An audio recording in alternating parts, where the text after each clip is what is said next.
大家好，我係 Kevin 林偉豪，我係一位 DJ，亦都係一個節目主持人，亦都係一位司儀，同埋去做一啲自己想做、期待做嘅工作。豪仔今日就邀請咗超級跑車攝影師 Chester 嚟到我哋嘅節目嘅。早晨 Chester。Hello， 早晨。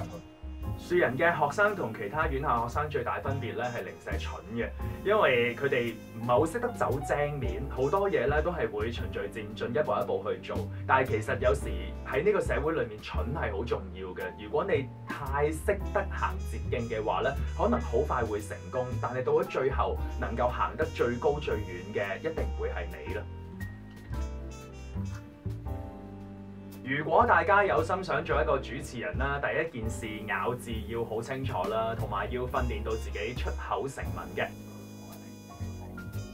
星期日記得留意說專欄，有我林偉豪同大家透過文字走入大戲。